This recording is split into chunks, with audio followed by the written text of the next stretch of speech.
ప్రియ దేవుని బిడ్డలారా, యోబు గ్రంథం 4-5 అధ్యాయాలు 1 వచనం నుండి తేమానీయుడైన ఎలీఫజు ఈలాగు ప్రత్యుత్తరమిచ్చాడు. యోబు సాక్ష్యానికి ఎలీఫజు ఇస్తున్న ప్రత్యుత్తరమిది. 7 రోజులు యోబు స్నేహితులు 3 అతనికి ఎదురుగా అలాగే కూర్చుండిపోయారు. యోబును సునిశితంగా పరీక్షిస్తున్నారు, తలలూపుతున్నారు. యోబు శ్రమల కంటే తన స్నేహితుల వాడి చూపులు అతణ్ణి ఎంతో కలవరపెట్టాయి, బాధించాయి. యోబే మొదట మాట్లాడాడు. యోబు మాటల్లో నిరాశావాదం ద్యోతకమవుతోంది. ఇప్పుడు 3 స్నేహితులు వరుసగా మాట్లాడబోతున్నారు. మొదటివాడు ఎలీఫజు, రెండోవాడు బిల్దదు, ఆ తరువాత జోఫరు. ఈ 3 పేర్లకు అర్థాలేమిటో మీరు తెలుసుకోవడం మంచిది. ఎలీఫజు అంటే దేవుడే బలం, దేవుడే మేలిమి బంగారం అని కూడా అర్థమొస్తుంది. బిల్దదు అంటే వివాదపుత్రుడు. ఇతనిది నీచబుద్ధి.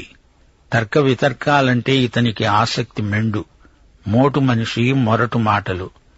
కుండ బద్దలు కొట్టినట్లే పెళుసుగా ఉంటాయి ఇతని మాటలు. ఇతని వాగ్ధోరణి విమర్శనాత్మకమైనది, వివాదాస్పదమైనది. జోఫరు అంటే పిచ్చుక. పిచ్చుకలాగా కిచకిచమంటాయి ఇతని మాటలు. యోబు మీద నిరాధారమైన నిందారోపణలు చేస్తాడు.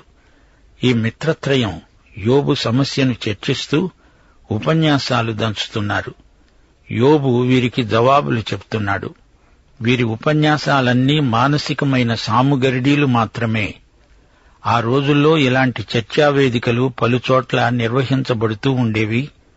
ఈ 3 మాట్లాడుతూ ఉంటే ఇదంతా ఒక వేదాంత గోష్ఠిలాగా ధ్వనించింది. అనేక మంది ఈ వేదాంతోపన్యాసాలు వినడానికి వచ్చారు. ఆ రోజుల్లో ప్రజలకు అంత గొప్ప నాగరికత లేకపోవచ్చుగాని వారి మానసిక చింతనా ధోరణులు ఎంతో గంభీరమైనవి. నేటి ప్రజలకు అంత మానసిక శక్తులు లేకపోయినా భౌతిక నాగరికత అవధులు దాటిపోయింది. మానసిక మేధావులు కొద్దిమందే. యోబు ప్రథమ ప్రసంగంలో తన దయనీయ స్థితిని వలపోసుకున్నాడు. నిరాశావాదాన్ని వ్యక్తపరిచాడు. నాకున్నదంతా పోయింది, దేవుడు నాకు దూరమైపోయాడు అని వలవల ఏడ్చాడు యోబు. అతని గుండెల్లో నిస్పృహ నిండి ఉంది. ఇప్పుడు ఎలీఫజు మాట్లాడుతున్నాడు. ఎంతో అనుభవం గడించినవాడు. తన అనుభవాలను పూసగుచ్చినట్లు వివరంగా చెప్పుకుపోతున్నాడు. అనర్గళంగా మాట్లాడుతున్నాడు. 8వ వచనంలో ఇతని ప్రసంగానికి కీలకం ఉంది. నేను చూచినంత వరకు అంటాడు. అంటే ఇతడు చాలా చాలా సంగతులు తరచి చూచాడట.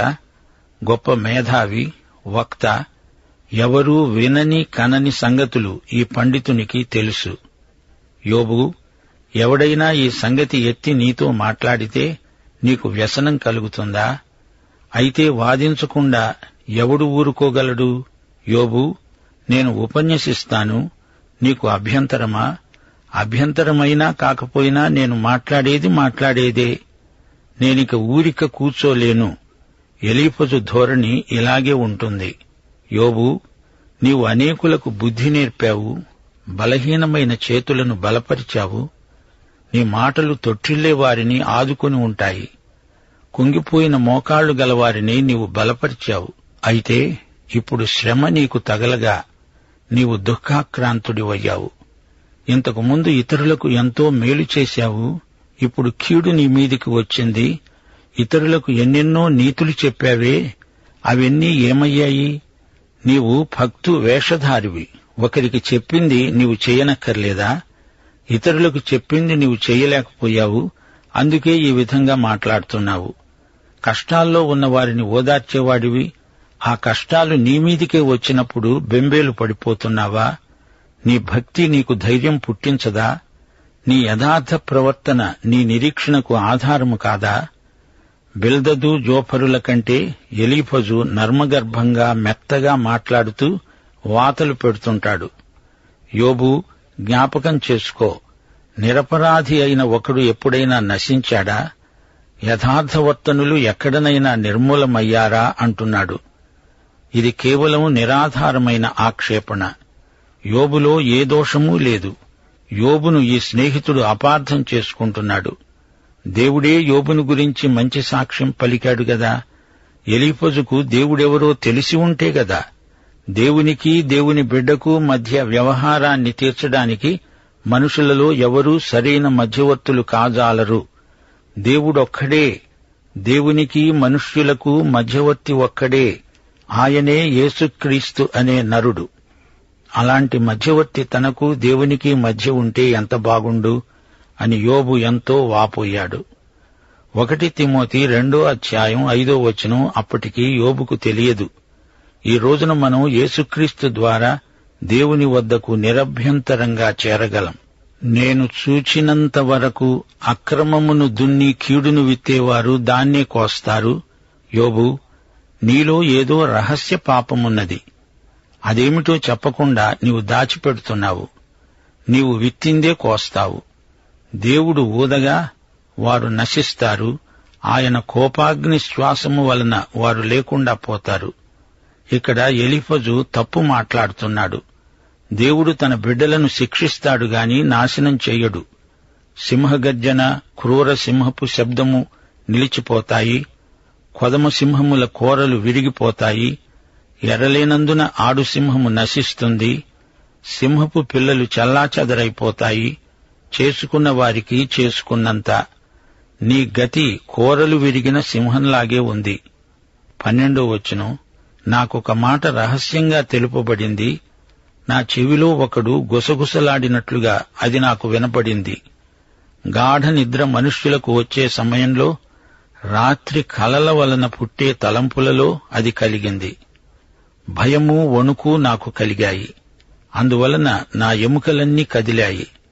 నాకు కలిగిన దర్శనం గొప్ప మర్మం. వినండహో వినండి. ఒకని శ్వాసము నా ముఖాన్ని కొట్టగా నా శరీర రోమములు పులకించాయంటే నమ్మండి. అది నిలువబడగా దాని రూపమును నేను గుర్తుపట్టలేకపోయాను. ఒక రూపము నా కన్నుల ఎదుట కనబడింది. మెల్లనైన ఒక కంఠస్వరమును నేను విన్నాను. ఏమనగా, విశ్వాసులారా వింటున్నారా? ఎలీఫజు గొప్ప వక్త, సందేహం లేదు. వినేవారికి భయం గొలిపే విధంగా వర్ణిస్తున్నాడు. అంతకు ముందెవరూ ఈ విచిత్రాన్ని కనివిని ఉండరు. ఇదంతా ఎలీఫజు దర్శన వృత్తాంతం. అంతా కటిక చీకటి. ఏదో ఆత్మ అతనికి కనపడిందిట. ఇంతకు ఈ వేదాంతి విన్నదేమిటి? దేవుని సన్నిధిలో మనుష్యులు నీతిమంతులవుతారా? తమను సృజించిన వాని సన్నిధిలో నరులు పవిత్రులవుతారా? ప్రియ సోదరుడా, సోదరి, ఎలీఫజు ఏదో కొత్త సంగతిని కనుగొన్నాడనుకున్నాము. కొండను తవ్వి ఎలుకను పట్టినట్లు ఎలీఫజు తెలుసుకున్న మర్మం ఇదా? మనిషి దేవుని కంటే గొప్పవాడవుతాడా? కాడు. ఈ సంగతి అందరికీ తెలుసు. ఏమి చెబుతున్నాడు? చెప్పిన ఈ సాధారణ విషయానికి ఎంతో ఆర్భాటం చేశాడు ఎలీఫజు. తనకేదో గొప్ప అనుభవం ఉందంటాడు. అందరూ విని తీరాలి అంటాడు. అయినా ఇలాంటి వేదాంతం యోబుకు ఏ విధంగా సాయపడుతుంది? ఇదంతా పుండు మీద కారం చల్లిన తంతుగా ఉంది. ఇంకా ఎలీఫజు మాట్లాడుతున్నాడు. ఆయన తన సేవకులను నమ్మటం లేదు. తన దూతల యందు లోపాలు కనుగొంటున్నాడు. జిగటమంటి ఇండ్లలో నివసించే వారి యందు, మంటిలో పుట్టిన వారి యందు, చిమ్మెట చితికిపోయినట్లు చితికిపోయే వారి యందు మరి ఎన్ని కనుగొంటాడో. దేవదూతలే ఎన్నో తప్పులు చేస్తారే, అలాంటప్పుడు మనుషుల మాటేమిటి? ఇవి మట్టి కొంపలు గదా.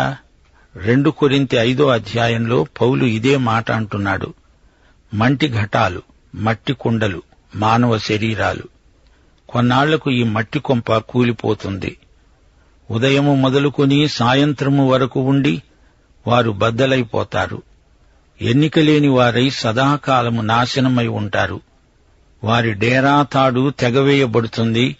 వారికి బుద్ధి కలగకుండానే మృతి నొందుతారు. అలాగే జరుగుతున్నది గదా. తన వేదాంత పరిజ్ఞానమంతా తన ఉపన్యాసంలో ఎలీఫజు వ్యక్తం చేస్తున్నాడు. అయితే ఈ మాటల వల్ల యోబుకు ఎట్టి ప్రయోజనమూ చేకూరలేదు. అతనికి ఎట్టి ఉపశమనమూ కలగలేదు. యోబు స్నేహితులందరూ తమ జ్ఞాన ప్రకర్షను వెల్లడించారు గాని అవతల యోబు అల్లాడిపోతున్నాడు. చదవటానికి, వినటానికి, కాలక్షేపానికి ఈ ఉపన్యాసాలు బాగానే ఉంటాయి గాని ఆధ్యాత్మికంగా వీటి వల్ల ఎవరికీ ఎట్టి ప్రయోజనమూ ఉండదు. ఇప్పుడు 5వ అధ్యాయానికి రండి. ఎలీఫజు ప్రసంగం కొనసాగుతూ ఉంది. యోబు, నీవు మొరలిడిన ఎడల నీకు ఉత్తరమివ్వగలవాడు ఎవడైనా ఉంటాడా? పరిశుద్ధ దూతలలో ఎవరి తట్టు తిరుగుతావు? యోబు, నీకెవరు సాయం చేయగలరు? అబ్రహామా, ఇస్సాకా, యాకోబా, మిఖాయేలా, గబ్రియేలా?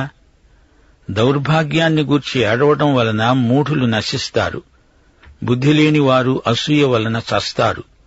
మూఢుడు వేరుతన్ని ఉండడం నేను చూచాను. అయినా తోడనే అతని నివాస స్థలము శాపగ్రస్తమని కనుగొన్నాను.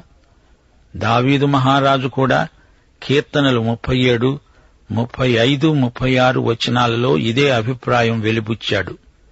భక్తిహీనుడు ఎంతో ప్రబలి ఉండడం నేను చూచాను. అది మొలచిన చోటనే విస్తరించిన చెట్టువలే వాడు వర్ధిల్లి ఉన్నాడు. అయినా ఒకడు ఆ దారిని పోయి చూడగా వాడు లేడు. నేను వెతికాను గాని వాడు కనపడలేదు. ఎందుకు భక్తిహీనుడు వర్ధిల్లుతున్నాడో దావీదుకు అంతుపట్టలేదు. అయినా వారి అంతిమ స్థితి నాశనమే. అయితే దేవుని తిరగలి నెమ్మదిగా విసురుతుంది. ఎలీఫజు అభియోగమేమిటంటే, యోబు బుద్ధిహీనుడు. 4 నుండి 7వ వచనం వరకు, నిప్పురవ్వలు పైకి ఎగిరినట్లు మనుష్యులు శ్రమానుభవానికే పుట్టుతున్నారు. పిల్లలు దిక్కులేని అనాథలైపోతారు. వారి ఆస్తిని ఇతరులు తినేస్తారు. ఎలీఫజు మహాశయ, నిజమే, మనుషులందరికీ శ్రమలు తప్పవు. కన్నీళ్లు, కడగండ్లు, రుణాలు, పూచీలు, పేచీలు ప్రతి మనిషికి ప్రాప్తిస్తాయి. మనిషి అనే మాట హీబ్రూ భాషలో ఎనాష్ అంటే శ్రమ. పైకి ఎగిరే నిప్పురవ్వలే మనిషి బతుకు సారాంశం. మానవుడు పాపి, దేవునికి అవిధేయుడు. యెషయా 48వ అధ్యాయం 22వ వచనం ప్రకారం దుష్టులకు నెమ్మది ఉండదని యెహోవా వాక్కు. అయితే యేసే సమాధానకర్త అయిన అధిపతి. ఆయన లేకుండా మానవతకు శాంతి సమాధానాలు ఉండవంటే ఉండవు. చాలాసార్లు మనిషి కష్టాలకు కారణం స్వయం కృతాపరాధమే. తండ్రి తన కుమారులను కుమార్తెలను శిక్షించడం కూడా జరుగుతుంది. 1 కొరింథీ 11వ అధ్యాయం 31వ వచనంలో భక్త పౌలు హెచ్చరిక, మనలను మనమే విమర్శించుకుంటే తీర్పు పొందము. తండ్రి పెట్టే క్రమశిక్షణను పిల్లలు సహించాలి. హెబ్రీ పత్రిక 12వ అధ్యాయం 6వ వచనం, ప్రభువు తాను ప్రేమించే వారిని శిక్షించి తాను స్వీకరించే ప్రతి కుమారుణ్ణి దండిస్తాడు. హెబ్రీ పత్రిక 11వ అధ్యాయం 25వ వచనంలో చెప్పినట్లు, మోషే విశ్వాసమును బట్టి ఈజిప్టు ధనము కంటే క్రీస్తు విషయికమైన నింద గొప్ప భాగ్యమని ఎంచుకున్నాడు. మోషే మిద్యాను అరణ్యంలో 40 సంవత్సరాలు ఎంతో కష్టపడ్డాడు. క్రమశిక్షితుడైనాడు. అందుకే అంత గొప్ప నాయకుడు కాగలిగాడు. అపొస్తలుల కార్యములు 9వ అధ్యాయం 16వ వచనం, యేసు అన్నాడు, ఇతడు నా నామము కోసమై ఎన్ని శ్రమలనుభవించాలో నేనితనికి చూపుతాను.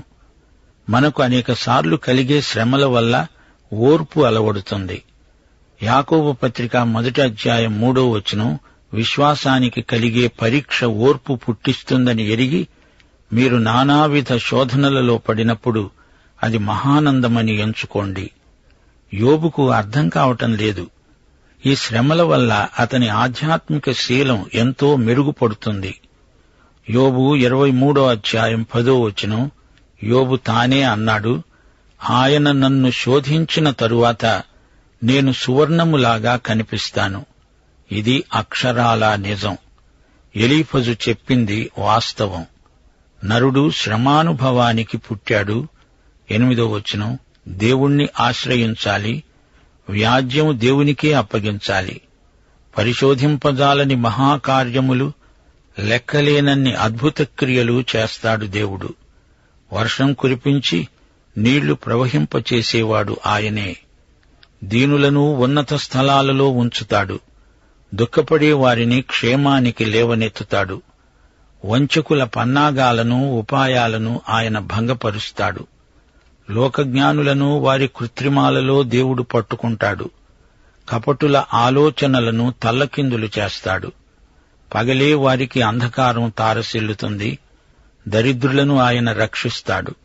బీదలకు నిరీక్షణ కలుగుతుంది. అక్రమము నోరు మూసుకుంటుంది. అవును, దేవుడు ఎంతైనా నమ్మదగినవాడు, న్యాయశీలి. అయితే ఎలీఫజు ఉపన్యాసం ఎవరికోసం? యోబు అసలు సమస్య ఏమిటి? యోబు మాట్లాడుతున్నదేమిటి? సందర్భానికి సంబంధించిన మాటలు కావివి. 17వ వచనం, దేవుడు గద్దించే మనుష్యుడు ధన్యుడు. కాబట్టి సర్వశక్తుడైన దేవుని శిక్షను తృణీకరించకు.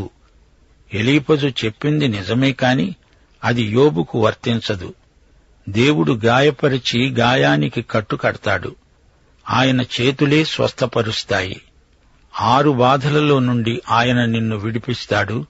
7 బాధలు కలిగినా నీకు ఏ కీడు తగలదు. ఈ వేదాంతి 6, 7 అంకెలు వాడుతున్నాడు. 7 అంటే సంపూర్ణం, అంటే శ్రమల వేదాంతం ఇతనికి పూర్తిగా తెలుసుట. 7 బాధల నుండి విడుదల. 1 కరువు, 2 యుద్ధం, 3 పదునైన నోటి మాట నాలుక, 4 ప్రకృతి వైపరీత్యాలు ప్రళయం, 5 వన్యమృగాలు, 6 దొంగలు దోపిడిగాండ్రు, 7 మరణం. యోబు, ఈ సంగతి మేము పరిశోధించి చూచాము అంటున్నాడు ఎలీఫజు. శుష్క వేదాంతం, శూన్యహస్తం. పాఠం ఇంతటితో సమాప్తం. ప్రభు అయిన యేసుక్రీస్తు వారి దివ్యకృప, తండ్రి అయిన దేవుని పరమ ప్రేమ, పరిశుద్ధాత్మ యొక్క అన్యోన్య సహవాసము, సమాధానము, సంతోషము మనకు ఇప్పుడు ఎల్లప్పుడూ సదాకాలము తోడై ఉండునుగాక. ఆమేన్.